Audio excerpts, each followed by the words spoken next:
Hello नमस्कार, welcome to अर्थनीती. राज्यसेवा Naveen descriptive पॅटर्ननुसार ज्यावेळेला आपण तयारी करतो तेव्हा बऱ्याच गोष्टी स्वतःमध्ये बदल घडवण्यासाठी प्रयत्न सुरू असतात आपले. त्यात सगळ्यात पहिल्यांदा माइंडसेट चेंज करणं गरजेचं आहे, कारण आधी बऱ्याच विद्यार्थ्यांनी ऑब्जेक्टिव्ह पॅटर्नची परीक्षा दिली असेल. आता मात्र डिस्क्रिप्टिव्ह पॅटर्न जर फेस करायचा असेल तर नेमकी एक्झामची डिमांड काय आहे, अकॉर्डिंग दॅट तुम्हाला अभ्यासात बदल करावा लागेल. त्यातही मी आता मेन्सबद्दल बोलतो. सो राज्यसेवा प्री अजूनही काय आहे, ऑब्जेक्टिव्हच आहे, पण मी आता राज्यसेवा UPSC आणि MPSC दोन्ही मुख्यबद्दल बोलतोय. सो इथं बघा, ज्यावेळेला जुना पॅटर्न होता ऑब्जेक्टिव्हचा राज्यसेवा मेन्सचा, तेव्हा एक प्रश्न असायचा आणि त्या प्रश्नाला काय असायचे, 4 पर्याय, आणि मग त्या 4 पर्यायापैकी कुठला तरी एक पर्याय हा फक्त बरोबर असायचा, करेक्ट. ओनली 1 ऑप्शन्स एक करेक्ट असायचा, बाकीचे 3 मात्र हे काय असायचे, चुकीचे. सो इथं विद्यार्थी ज्या पर्यायाला योग्य पर्यायाला निवडत त्याला मार्क मिळायचा आणि तो पास व्हायचा, आणि ज्यांनी मग चुकीचा पर्याय निवडला ते फेल व्हायचे. सो इथं क्लिअर कट आपण बायफरेट करू शकत होतो की हे बरोबर आहे आणि हे चुकीचं आहे, म्हणजे कम्प्लिटली 100% राईट ऑर रॉंग हे आपल्याला या एक्झाममध्ये ठरवता येत होतं.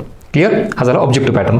या इकडं आता डिस्क्रिप्टिव्ह पॅटर्नमध्ये प्रश्न तर असणार आहे, पण कुठलाही त्याच्या खाली पर्याय नसणार आहे, आणि मग पूर्ण पेज ब्लँक असल्यामुळे तुम्हाला स्वतःला तिथं उत्तर लिहायचं आहे. आता इथं उत्तराचं जे इव्हॅल्युएशन असतं ना, राईट ऑर रॉंग असं नाही. सो इथं आपल्याला मार्क मिळतात की कुणी, इथं कसं तुम्ही एक क्वेश्चन चुकीचा दिला की कंप्लीट 0 मार्क, आणि इथं घेतलं की कंप्लीट मार्क मिळायचे. इथं मात्र तसं नाही. तुम्हाला जर 10 मार्कर असेल तर 8 मार्क मिळू शकतात, 6 मार्क मिळू शकतात, 5 मार्क मिळू शकतात. ह्याचा अर्थ तुम्ही जे लिहिलंय ते कंप्लीटली चुकीचं आहे का नाहीये, म्हणून तर मार्क मिळत आहेत ना. कोणाला 4 मिळाले, कोणाला 5, पण आता 8 मिळणाऱ्यांनी काय केलंय, जास्त चांगलं प्रिसाईज उत्तर लिहिलंय, म्हणजेच प्रश्नातली नेमकी डिमांड समजून घेतली आणि मग उत्तर लिहिलेलं आहे. सो अशा पद्धतीने ही परीक्षेची डिमांड आहे. सो याच्यामध्ये आपल्याला एक काय कन्क्लूड करता येईल मग आता, की जनरली सगळे विद्यार्थी जे आहेत ते इथं बरोबर उत्तर लिहित आहेत. म्हणजेच इथं आपल्याला राईट ऑर रॉंग ठरवण्यापेक्षा मोर राईट किंवा मोर क्लोज टू क्वेश्चन असा कंटेंट कोणाचा आहे त्याच्यानुसार मार्क मिळतील. अकॉर्डिंग दॅट तुम्हाला काय असणार आहे, मार्किंग सिस्टीम असणार आहे, आणि हेच तुम्हाला इथं दाखवायचं मला. या इकडं हे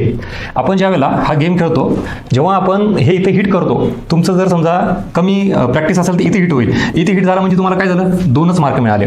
थोडं इथे हिट झालं म्हणजे काय झालं, 5 मार्क मिळाले. सो तुम्ही काय करताय, एकदम बुल्स आयज म्हणतो ना आपण, तिथं जर हिट करायचा प्रयत्न केला, तशी प्रॅक्टिस केली, तसा कंटेंट तयार केला, तर बरोबर तुम्हाला किती मार्क मिळाले, 10 मार्क मिळाले. आता कळाला का डिस्क्रिप्टिव्ह पॅटर्न मुख्य परीक्षेची गरज काय, की तुम्ही उत्तर हे काय असलं पाहिजे, जास्तीत जास्त प्रिसाईज असलं पाहिजे. म्हणजेच your answer should be more precise, more close to question, more relevant to question. Exactly या सगळ्या गोष्टी मुख्य परीक्षेची डिमांड आहे, आणि आपल्याला हाच मेन डिफरन्स माइंडसेटचाही बदलावा लागेल. त्यामुळे प्रश्न चुकी बरोबर असा नसतो. एक्झॅक्टली जास्तीत जास्त परीक्षेला डिमांड असलेला जो कंटेंट आहे तो तुम्ही आन्सरमध्ये देणं अपेक्षित आहे. This is all about mains answer writing. Thank you so much.